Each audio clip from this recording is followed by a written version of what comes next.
Loading program, Trekommendations. Hello and welcome to Trekommendations, a Star Trek podcast that finds wonderful guests who come on and share something interesting that is tied to the greater Star Trek universe. And joining us today is a man that is never too far from a convention, the fantastic Joey Flaherty.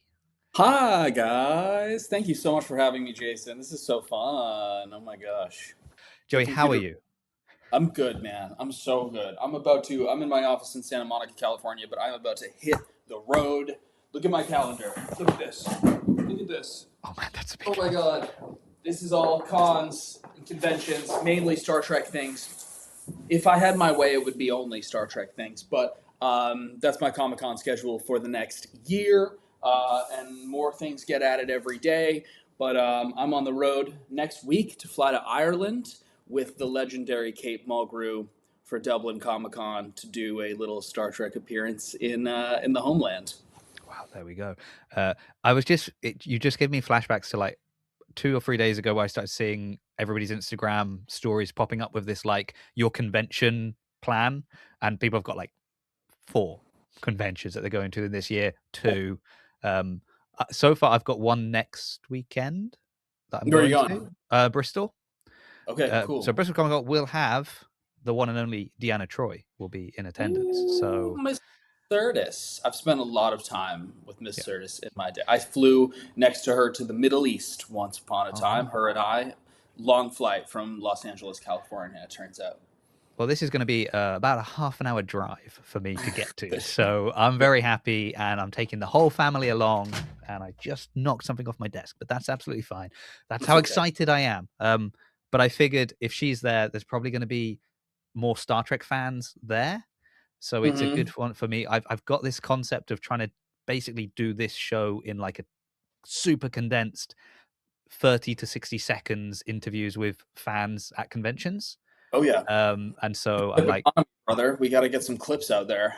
Yeah, this is going to be the one, I hope. Anyway, we've understood you're flying around the world with the stars of Star Trek, so people may assume you're a fan, but we cannot assume too much. We have to start with some calibration questions so we can get to know just how much of a fan you are. Calibrating. Oh, I'm diehard, by the way. I'm not new to this. I'm true to this. So okay. I've got some good questions for you. Now, people won't know there is a reason we're recording this 2 days earlier than we were going to, and it's because you're a fashion-forward man. And so, my question for you is your favorite Star Trek uniform. Ooh, favorite Star Trek uniform. Can I give a vintage answer and a modern answer? Absolutely.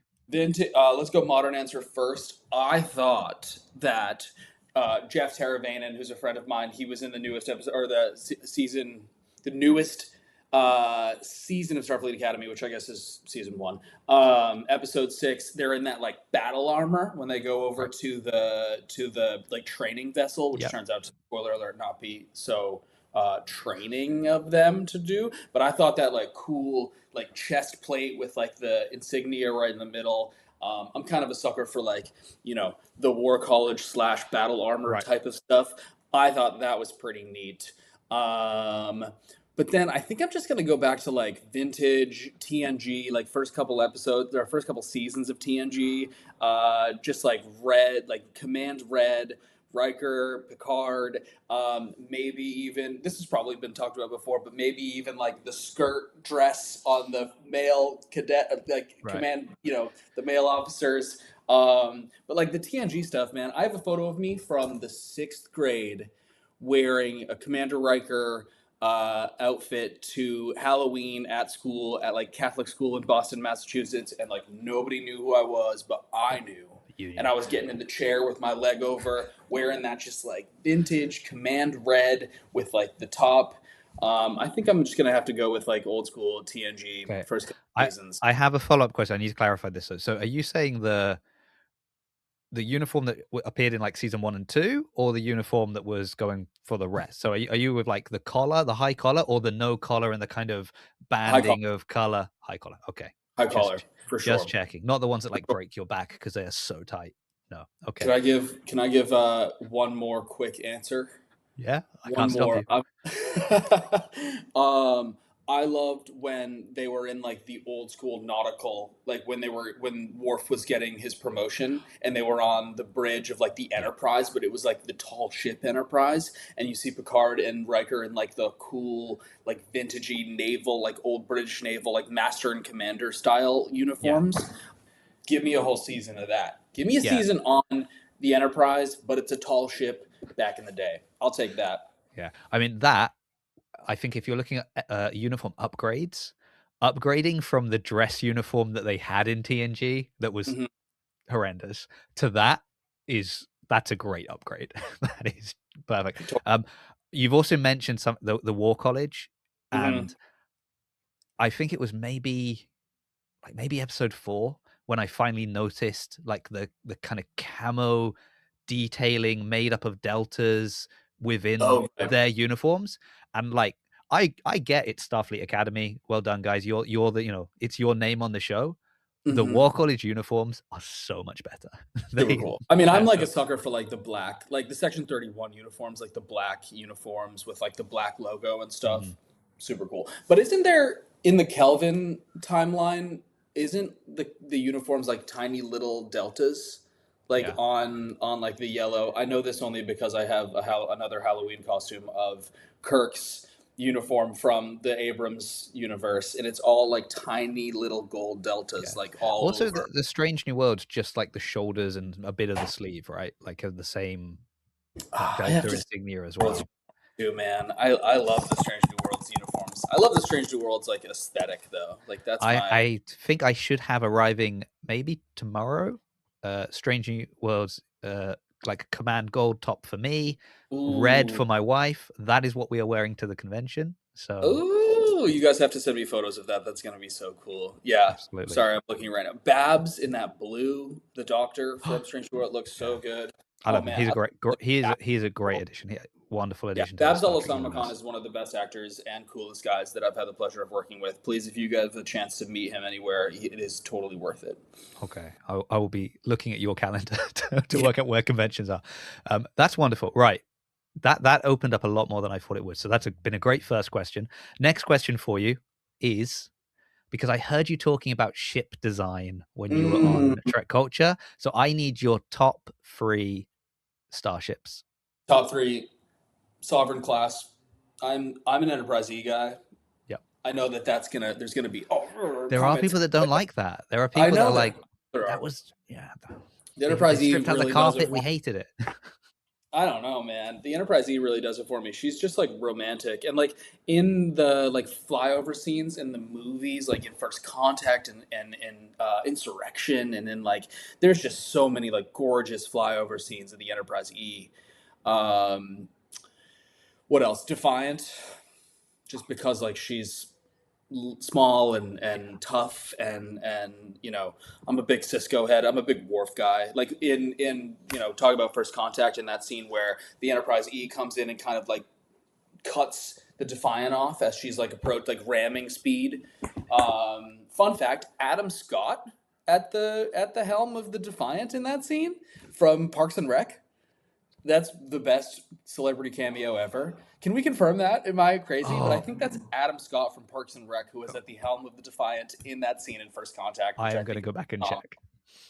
I'll have to check that. Maybe cut me out, but would love that. Let's do something fun for the third one. Let's do something outside Starfleet. Maybe like vintage Bird of Prey. Um, like the old school Klingon Bird of Prey is probably a good answer. Yeah. Romulan Warbird, like Romulan Warbird is like I have the such a big soft spot for the Romulan green, Warbird. just like massive Yeah. Romulan Warbirds. When you see like the Defiant fly through the kind of wing, like Mhm, yeah. mhm. Okay. I'm Starfleet just because like I'm Starfleet till the death of me, but like I feel like we should have some kind of like fun alien answer. And I'm gonna be like thinking about this later on and thinking of like a better answer. But let's go with Sovereign class Defiant and the like vintage TNG Romulan Warbirds. Got it. Lovely. Lovely answer.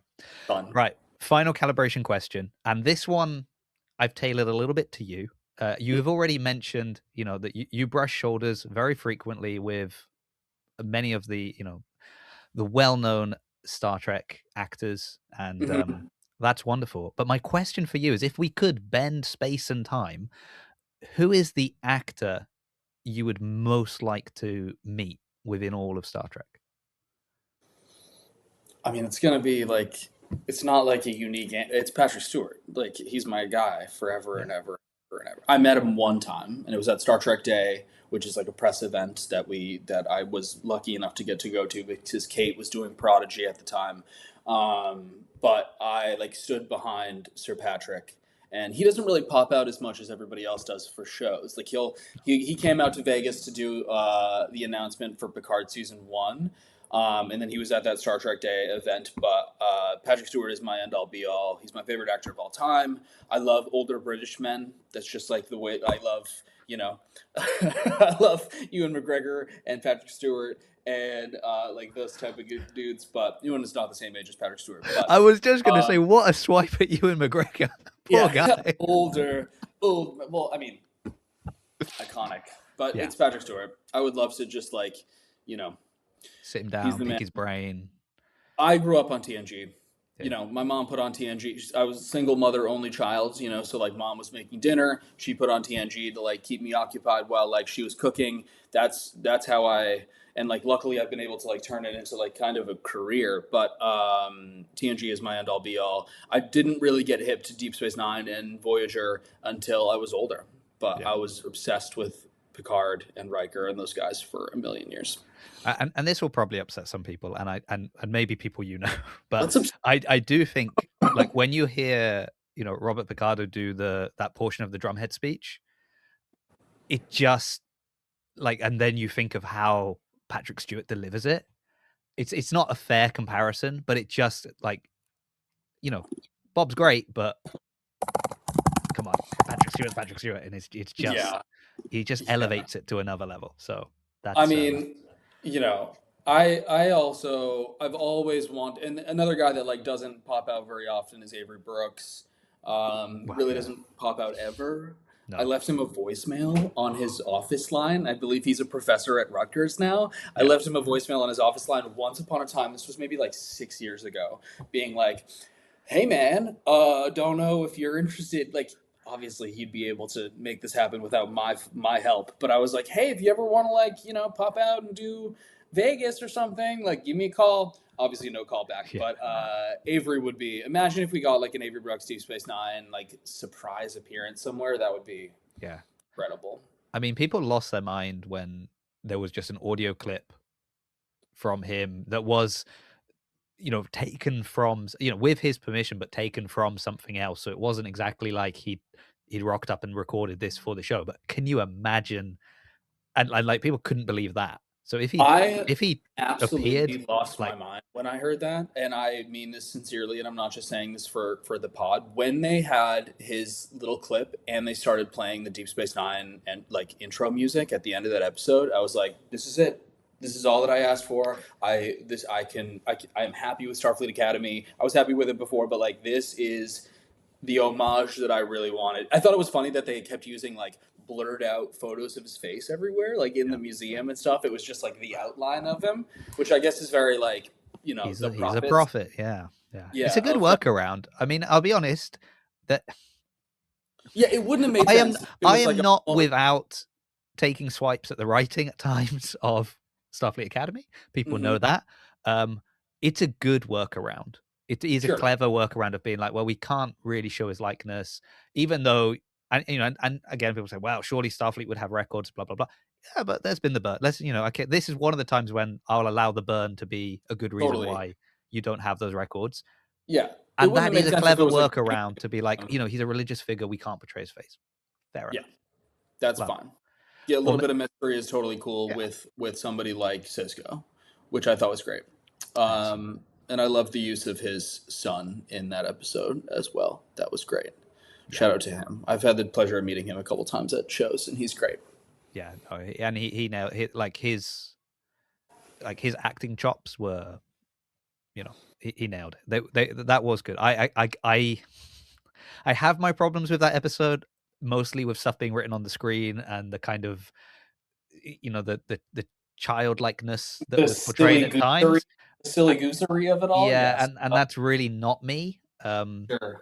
Uh, and I'll take and the silly goosery just for like yeah, them playing 4 bars of the Deep Space Nine yeah. intro.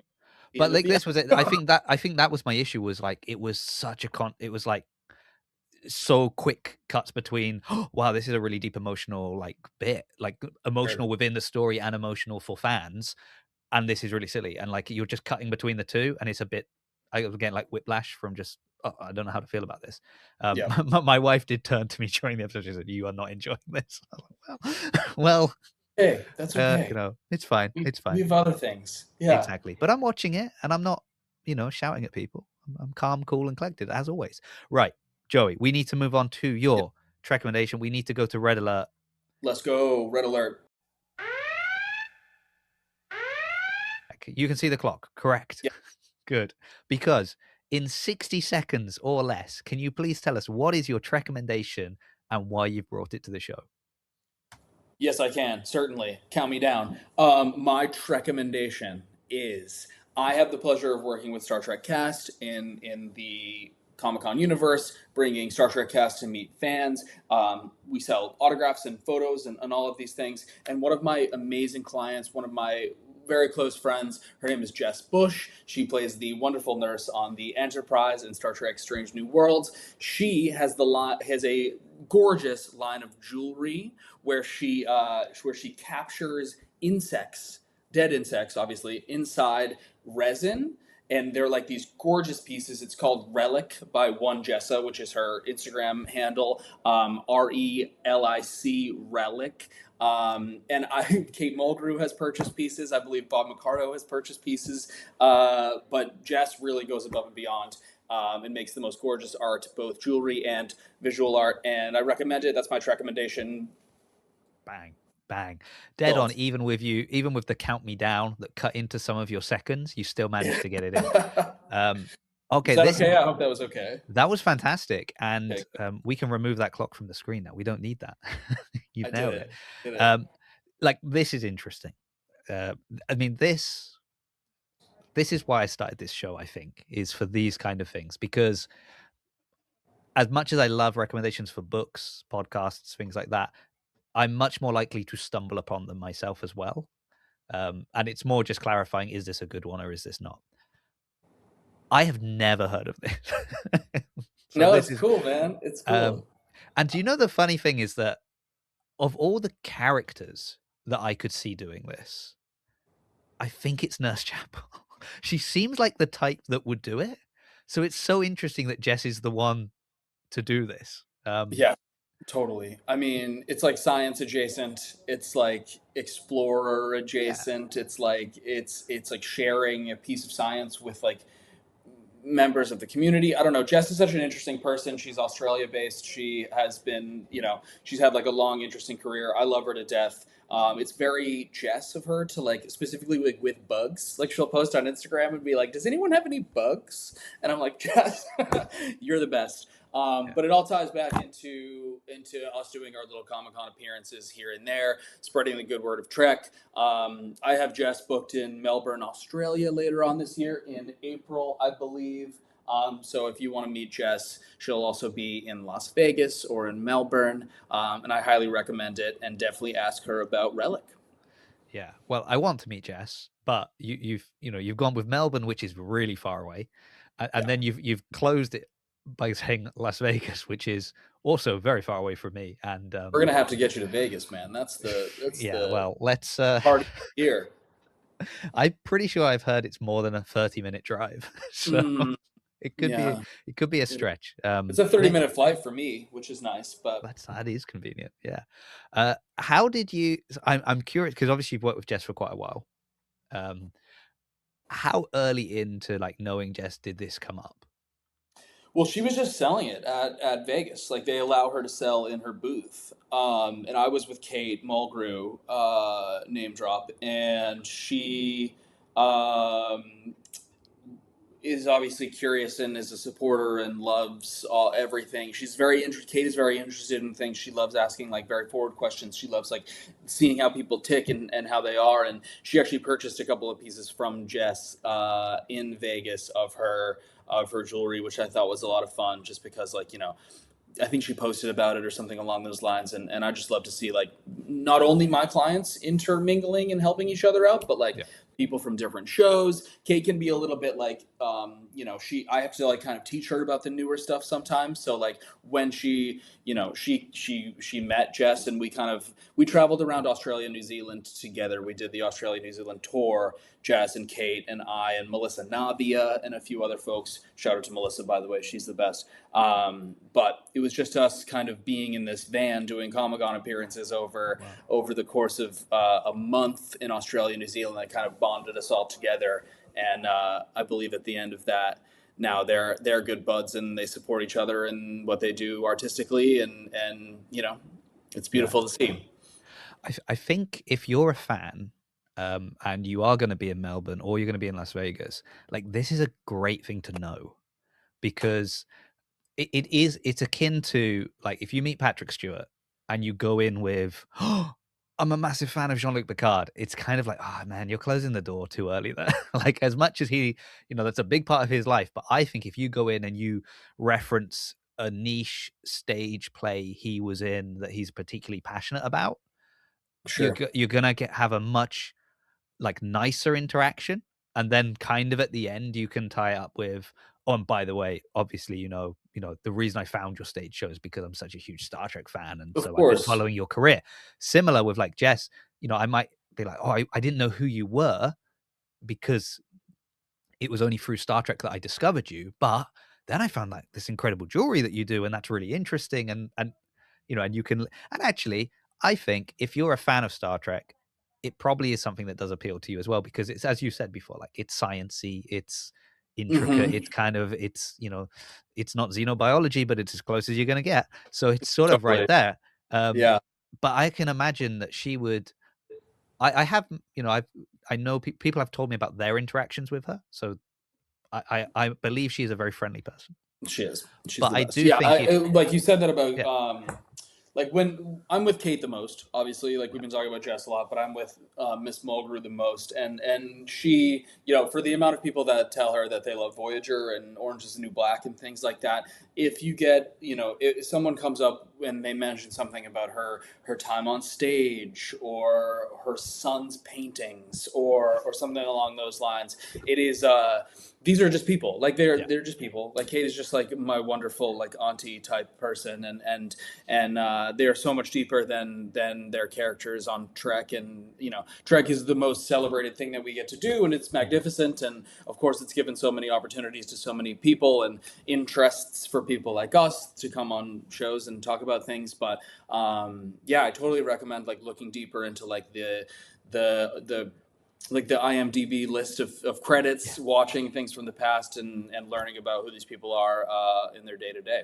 Yeah, you've really got to walk that line between stalker and and like knowledgeable fan Sure, of your work. But if sure. you can hit that, but I do think, yeah, I do think something like, you know, if you're passionate about something to the point that you're creating it, you're because conventions are, you know, they can be stressful. There's a lot of, yeah, you know, you never know how fans are going to react, how they're going to behave. It's you can be a bit on edge, and if you're like, oh, but I still want to go out and sell my stuff and be there showing, that's, you know, I think that's already, that's showing like a level of passion you have for this thing, right? Because you're like, I like this thing that I'm doing so much that I want to put myself out there, even if, you know, who knows what kind of Yeah, I crazy mean, people I might meet. sharing your art in any way is like a deeply what's the word? Like a deeply personal, deeply like transparent Mm, kind of way of presenting yourself. So whether it's on stage or on TV or in jewelry in this case, like it's pretty brave to share one's artwork with people and to have yeah, it celebrated in this way. But one magnificent thing about the Trek community, who I will ride and die for until the last day of me is that everybody is just so willing and so interested and so smart and so celebratory of everybody who gets involved and so welcoming. Chris Myers, for instance, is a new client of mine who's on Stranger Worlds, and he's like just getting into the scene, and I'm so excited for him to start doing his first couple shows, Comic Cons, I mean, just to like meet Trek people and see how much love there is and see how much like welcoming kind of familial attitude that the Trek fans have. But I'm just excited to see, because like, you know, Kate's been doing it for a million years. Jess has been doing it for 5 or 6 now. Melissa, but Chris is going to do his first show, and I'm excited to see kind of how mad everything's going to be. Okay, so I have a question for you on this then, because Yes.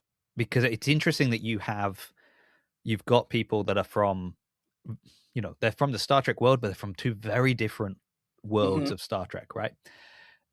And I think when, you know, you said Kate's been doing it for a long time, and when she would have been doing it, we didn't have social media.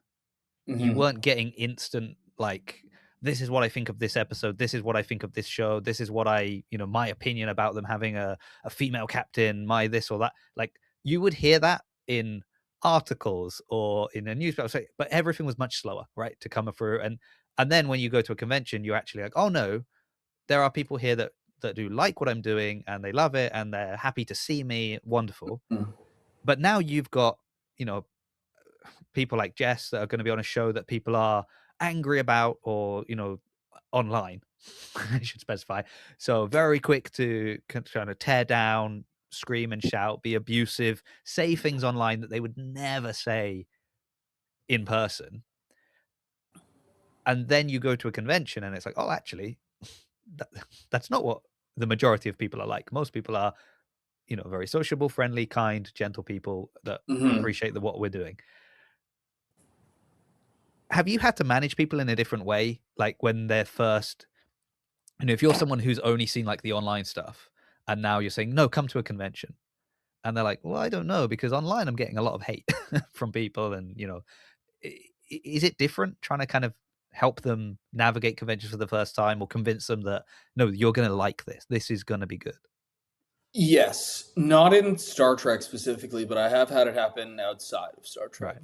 There are other fan bases that tend to be a little bit more intense. I mean, Star Trek fans are intense for sure, but it's all built on love. I think it's all built on, like, you and I love Starfleet, and I even say like it's like a real thing. Like I say, like, we love Starfleet. Like, like, you know, we've both sent off our application. I mean, they haven't sent anything back yet, but we live in hope.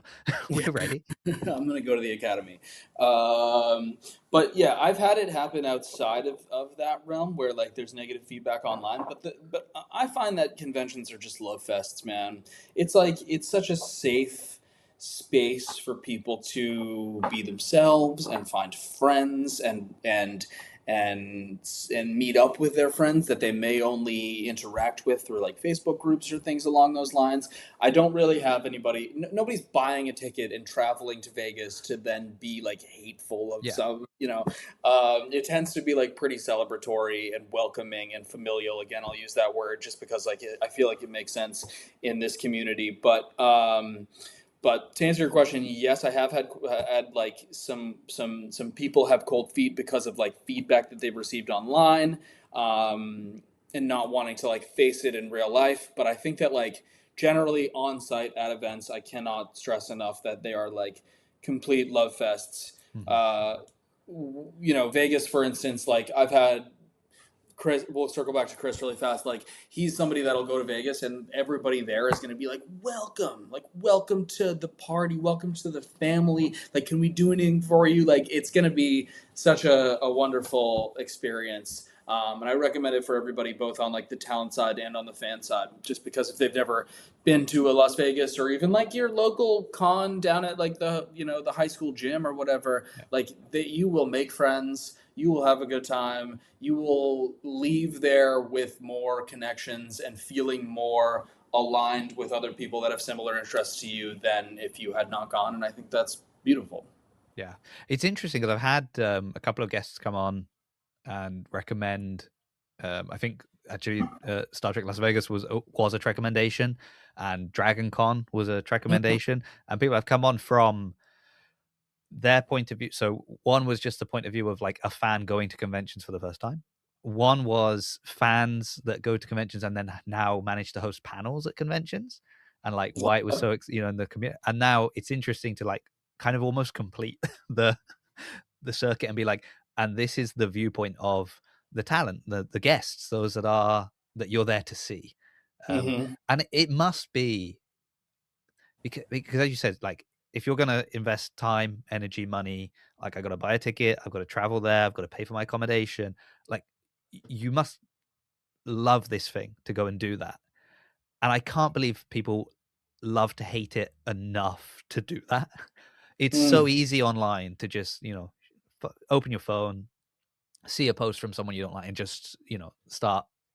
It's even interesting that I think even to post like little videos or things like this, where you're putting your face out there and you're talking about it, is harder to do than all these people that just comment, no profile picture, no, like just say whatever they want. And you think, I don't even think you would say that to camera, but you'll say it here anonymously kind of thing. And you're not traveling to Vegas to then say that in person. No, it's like the keyboard warrior thing. It's so much easier to say something behind an anonymous Twitter account or whatever. Yeah. But I think that it does spark a dialogue that is healthy. I think that dialogue is healthy. I think that if we all just like told everyone that we thought everything about Voyager or Strange New Worlds or Starfleet Academy was like wonderful, then what's the point of having a dialogue in the first place? Like I like having, before we started this episode, we were having an impassioned conversation about like Starfleet Academy and like what makes sense and what doesn't, and that's so fun for me. And I think that's a fun thing to do at cons with your friends. Maybe the cast members aren't going to have that conversation with you just because they're, they want their show to do well and it is the best thing in the whole world. But like, I think you're right. That was a plot hole. Shh, don't say that. It's totally healthy to have those conversations.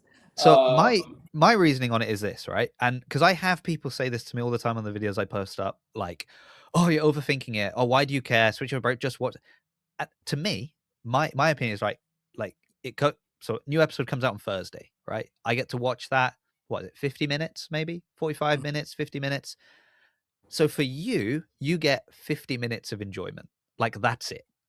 And then for me, I watch it and then I spend a week talking about it with people and thinking about it and engaging.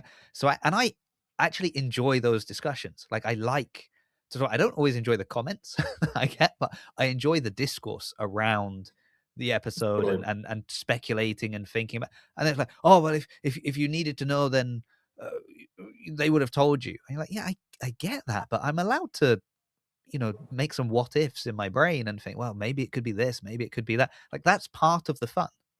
100%. And we've watched how many hours of Star Trek for our entire lives? Like to reference upon, to like build universes, to like build character arcs. Like I was talking about how important it was for me, and the best moment of one of the best moments of Starfleet Academy was like even the 4 small bars of the Deep Space Nine intro that they played at the end of that episode. I was like, I was texting Ellie from Trek Culture, and I was like, "Oh my god, this is the best! I love the Avery voiceover. I love the Deep Space Nine intro music. Like, and that's something that I want to talk about later. If I was just like episode was bad or like episode was good, then like what's there's so much more that we can appreciate about things like that, even if it's small stuff. Yeah, and as you talk through it, like you will pull out more stuff from it, and it might even be just a little background piece or something a side character did or said or this or that, and you're like, oh, actually, like I can pick at that thread and there's something really interesting there. Maybe I didn't like the A plot so much of this, but I really enjoyed this bit, and so you can find things to enjoy. Yes. And it's easy just to find everything that you hate, and I really try to strike a balance of like, okay, this I didn't like, but this was good. What was annoying was I like one of the things I liked was I really like the Vulcan Romulan team up that we've got in the War College. This is like, I think they're one of the best pairings we've got. It's a great kind of example of reunification working and the Romulans being back together with the Vulcans, but yet they're still quite distinct. She's very aggressive and Romulan. He's more kind of cold and Vulcan. Love all of that. I make a reel about it. I actually have both the actors messaged me, replying to that. I was like, yeah, I think you guys are brilliant. This is Nice. wonderful. Cool. And he says to me, oh yeah, next week is a really good episode for Bavi. I was like, fantastic. Cool. And then I watched the episode. Yeah. Oh man. And I am not happy. And I said to him, wow, Man. that's I that's like tough. that I like that the actors are looking at the feedback too. I like Yeah. that they're integrating into like hearing what the fans want to know about, hearing what the media is talking about in relation to their characters. Like that means a lot to me that that they care that much about the franchise, because like the fans expect you to care. If we're at Comic-Con, you're gonna get a question about how's Romulus in the winter, and you better have an answer. No, it's, and the answer is it's been blown up. And actually, that is another issue I have with modern, not even modern Trek, but like I wasn't a fan of Romulus being blown up in the first place. The fact that then JJ decided to blow up Vulcan, and now in Academy we find out like Kronos is gone as well. I'm just like, guys, can we got to leave some planets, right? We can't take them all out. Luckily we had a should I say this? Luckily we had a crew of freshmen to relocate the Klingon Empire. But I did, because I was actually thinking when you were saying like, oh, it's good that the actors are kind of engaging, and I was like, well, actually, for me personally, it's only been those two, but that's not true, because our resident Klingon has also we've exchanged a few like within chats a few messages of things, and I did tell him that he managed to make my wife cry, so I was like, so well done, episode 4. That's pretty good. Which is interesting because she is not she has actually watched, considering she's not a Trekkie, she has watched all of Next Gen, all of DS9, all of Voyager, and all of Enterprise. I think that makes you a Trekkie. Because I made her. We sat down and we watched it all. Oh, we've been married for like 17 years, so we've had time. We've had time to do this. Still, who's your favorite character? Oh, you're not allowed to ask me these questions. Who is my favorite character? Her favorite character. Oh, her favorite character. Yeah. All right, I'm gonna send a message. She's downstairs. I will send her a message. Like a Kira, and we will get. The correct answer is Janeway, but who is your favorite character in Star Trek? Let's find out. Neelix. No way. She's too serious for that. Spot the Cat, one of my favorites. And shout out to Spot the Cat for finally getting a Lego. We've been waiting since 1985 for Spot the Cat to have a Lego piece, and we finally got it this year with the Enterprise D set. And Janeway doesn't yet have a Lego piece, but Spot the Cat does. How does Kate feel about that?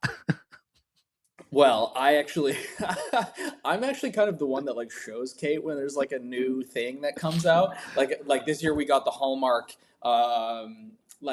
Prodigy Janeway ornaments, which she got a kick out of that. There's a new Funko Janeway, which I bought one of those, and I bought a Locutus one, both of which are sitting on my shelf at my new apartment. They're always making new. Janeway is a character that they do lean in on to make new things every once in a while. They just made a new it's not Black Series, that's like Star Wars, but what's the guy's name that does like the really high end action figures? There's a new Janeway one, and kind of like the gray, nice. Almost like battle. Nacelle Company, I believe is what it's called.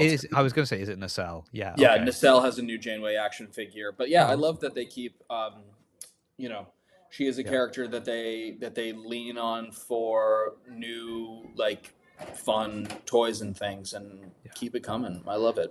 Yeah, well, I think the fact that she then, obviously already a character that a captain that runs for 7 seasons is gonna have a lot of merch anyway, right? Mm-hmm. Then appearing in modern Trek in Prodigy like is another way to just kind of again keep the character fresh. She was even in. We mentioned First Contact, didn't we? So she pops up in that as as an admiral. The fact that she got promoted above Picard straight away. That's that's like on the Zoom chat in the first first couple. I love that scene. Oh man. Yeah, I actually when You don't need, she doesn't know who I am, so you don't have to tell her this. But one of the recommendations I had early on was the autobiography of Catherine Janeway, the Mm. book, and particularly the audiobook because she narrates it. And I was told this, and then I experienced this because you start listening to that and you're like, Voyager's, it's been over for a long time, right? Like it's been gone for a long time. And you start listening to it, and it's just because it's her voice and Yeah. it's talking about the character. So you're just instantly like, bang, I'm there. And And man, Kate doing Janeway is also like it was so good. And it was so good. She was so good. I did, even though, like, still I was like, I don't know about some of these decisions you made, like your character made growing up and things like that. And there is something that happens at the end of that book Mm-hmm. that I have never heard anyone talk. And this was pitched to me, and they were like, I'm not going to tell you what it is, but there is something that happens at the end of this book, and no one's talking about it. And when I got to that, I was like, how have I never heard this? And no one has ever brought this up. And it is really like shocking. Mm-hmm. And it just doesn't get mentioned. So I'm not gonna say Well, what it is. People can people can find out. find out. Also, Kate's done a lot of great voice work in general. She has a Nosferatu audiobook that she did the voiceover for, really? and it's stunning. Okay. I'm a I know big that's a little. audiobook, Audible, or Mhm. audio drama podcast kind of guy. I'm out a lot, so it's hard for me to sit down and read, but I can listen when Yeah. I'm on the go. And yeah, I'm currently through like book 2 of Star Trek Prey, which is a very good audiobook. So I'm I remember I was very into the Dominion Wars books back in the day. oh really? The Star Trek Dominion Wars books. It's TNG adjacent, but it's Yeah. oh my god, it's so good. I need to break those back out. Yeah, I've got. I mean, speaking of Voyager, I've got Voyager books, two hands straight away, full circles there. I've got. Have you read Homecoming? No, I haven't. I'm currently still trying to chip away at Destiny, which is Okay. Oh wow, that's a thick one, huh? yeah, that's all 3 books in one, and that was recommended quite a while ago. I'm so slow at reading them; I just can't get through them. Yeah. But I'm working my way through it. But yeah, Okay, this is the new one. This is the new comic. Yeah, Homecoming. Which I love how close to hand you had that. Oh, it's right here, man. I also have. Look at this. We've got. There we go. Got the Frakes Melissa Navia autograph. Yeah, I've got everything pretty. I mean, this is my office that I'm in right now, and I have everything pretty close to the chest. Yeah, I've got nothing else. Like an empty bottle of water. That's what I've got. That's about it.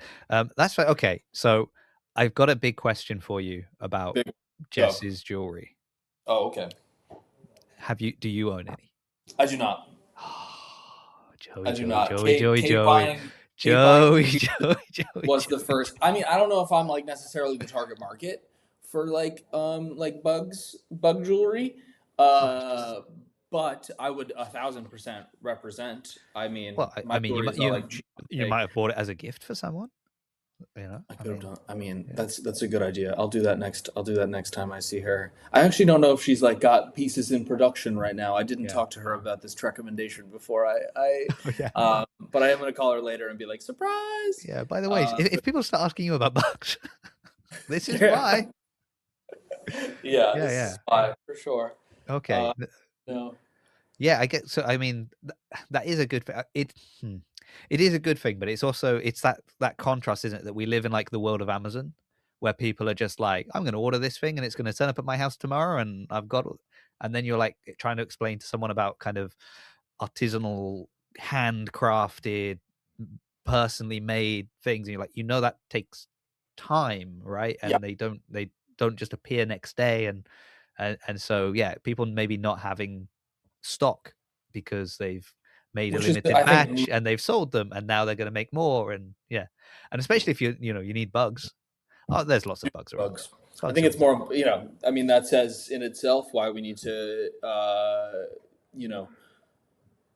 lean in on supporting small business artists like that, because we do live in the Amazonification of the world, and and it takes away kind of from like the artisanal approach of Jess finding bees and putting them in resin and selling them to my favorite people in the whole world, which are Star Trek fans. So another question about this is, quite often we see things from, the real world pop up in the Star Trek world, and there are people that are very good at tracking down the shoes somebody was wearing, or the necklace, or the this or the that.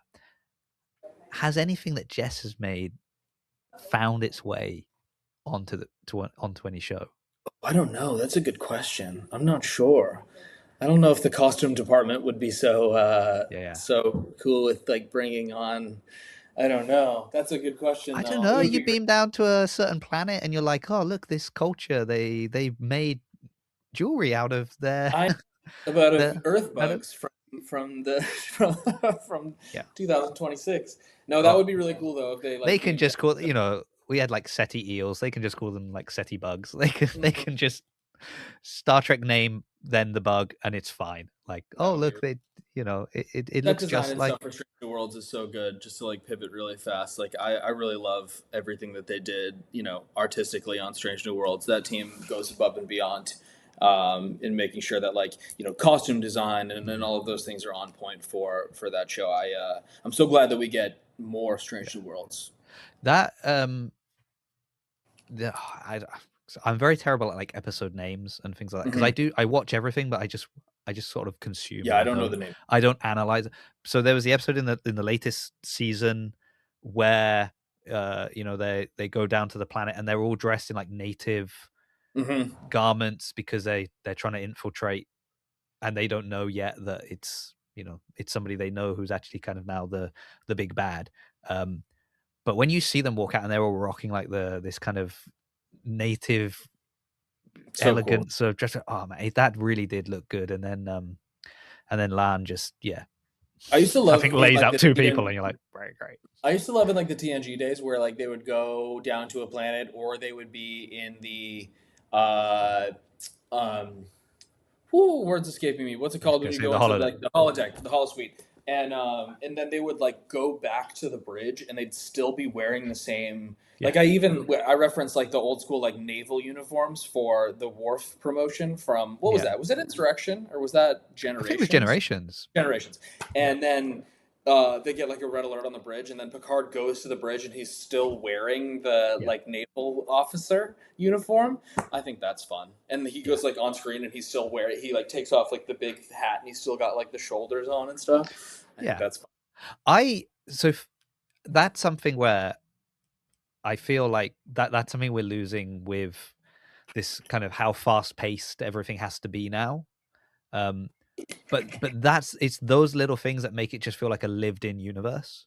Yep. Because you're like, oh, if I do need to, like, if there is an important call, I don't have time to go and change. I am going to walk there in whatever I'm wearing. And people like, it's great when they acknowledge it, right? They like, the view screen comes on and then they're like, hold on. Yeah. So does that imply that like Picard has that uniform like hanging in his ready room somewhere because it's not holographically made? No. Well, they've got replicators, right? So I'm assuming so they like can. Garrick is like on Deep Space Nine, like sewing like vintage like naval uniforms so that captains can have them on their starships, like just in case. Maybe. Yeah. I do wonder if that's maybe like the that's where you turn up and you've got your replicated uniform that you just ask the computer to make, and then I've got mine that's made by Garrick, and it's kind of like you're wearing a replicated one. That's the Amazon versus artistry take right there. You don't care about your local Kardashian tailors. Okay, I get it. I say we got support local small business. If you're on the promenade today, please, I recommend Garrick's. Man! But that is what makes it feel, and I think that's why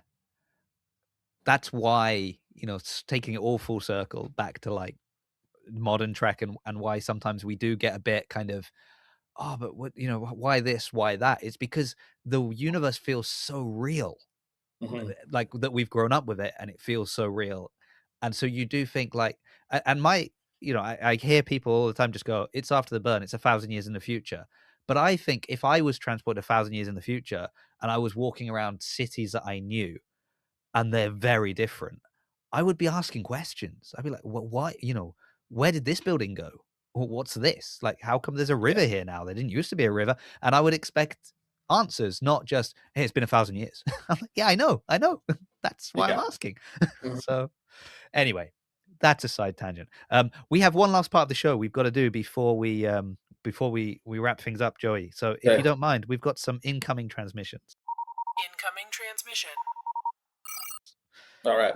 So this is the part of the show where I just share some, whether it's a review that someone's left on the podcast, an email that's been sent through, or comments on videos. And that's where we're going to pull from today. So this is addressing a little conversation I had with somebody on a video that I made.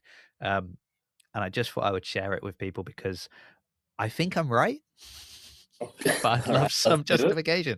So I made the video about Dax returning in Star Trek. And in that, I mention how different people are reacting. Some are very happy. Some are very angry, as always. And my one personal issue that I say in the video is a personal issue based on comments I've had on other videos I've made. And that's why I have a problem with this. And it was a little bit to do with visual language within the show, how I keep being told to ignore it. But then it was really important at this point because we saw some spots and we were like, oh, drill. Okay. And somebody replied to my video, you don't get to tell people how they can or can't react. And I was like, whoa. Okay. I said, oh, at what point do I tell people how to react? I say how some people are reacting and how I feel and how I feel. I actually say it's a personal issue based on responses to former videos. And ironically, to this comment, people telling me how I should feel. And then she quotes part of my video, you can't dismiss Star Trek's visuals. Okay. So I would still say that this isn't me telling someone how to react. That's an observation for critics and writers that you can't say one thing and then contradict yourself when it's convenient. Of course, you can. People can do what they want. But if you do it, it's also fair for people to call it out. It literally is, though. So okay, all right. I end with, fair enough, if you feel that way. But we will end up going around in a circle because you say I can't tell people how to react, but this is me reacting to comments on previous videos and calling out a degree of hypocrisy, and you are saying I can't do that, so you're telling me I can't react in that way, but we can't tell people how to react. Complicated. So, yeah. So I don't know. I don't know if I'm right or if they're right, but they stopped replying at that point. But I just, it was an interesting conversation. What a gorgeous opportunity to have dialogue and talk about the thing that we love, which is Star Trek. And to disagree with people is totally normal and totally okay. And we do not all have to have the same opinions on things. We can love things, we can dislike things. And I think that dialogue is healthy. Yeah. The thing is, I will always be kind in my response. You can say what you want, and I will kill you with kindness. I will just, have your opinion, absolutely fine. And I'm never going to scream and shout or anyone. I don't want to say justify myself, explain myself. Feel free to call me out on anything. I'm more than happy to explain myself. But yeah, I just thought a fun little dialogue that people might have missed, but I wanted to share with people. If you want to get in contact with the show and send through, an email or DM on TikTok, on Instagram, wherever you want, it's always at Trekommendations everywhere, or it's trekommendations@gmail.com. If you leave a review or a comment on YouTube, that's also super helpful, as it just helps people find the show. We're still very new. Despite the incredible guests I'm able to get, we're still a very new show. So there is that. Joey, thank you so much. It is at this point of the show that I would say, if people want to find you, find out what you're doing, what is the best place to kind of track you down, or what should they be looking out for? Maybe that's a bigger question. Plugs. If you want to find me specifically, Instagram, Joey_Flaherty. But if you really want to find me and you really want to come and celebrate and hang out and take photos and get some autographs from some cool people, I'll be at Dublin Comic Con with Kate Mulgrew. That is next weekend. After that, I'll be at Aberdeen with the Starship Troopers cast, which is not Star Trek, but that is somewhat related. It's got star in the title, so you know. Yes. And then there's a million Comic Cons, but like we'll keep this Star Trek focused. Love to my people on the cruise right now. I wish that I could be with you. I will be on the cruise next year. But the two biggest things coming up: Dublin Comic Con with Miss Mulgrew next weekend, and then come to Vegas. Come hang out. Vegas is the party of the year. I've got a million clients on it from Strange New Worlds and Voyager and all of those things. I have a call coming in that I'm supposed to be on. But come meet us at Comic-Con. Send me a DM on Instagram. I love chatting. I love meeting everybody. Joey_Flaherty. Let's chat. Let's talk Star Trek. Thanks, guys. Excellent. Well, we're going to go then. We're going to let Joey get his call. So thank you, everyone. Thank you for listening. Thank you, Joey. I will be back next week with another guest and another Trekommendation. Ending program.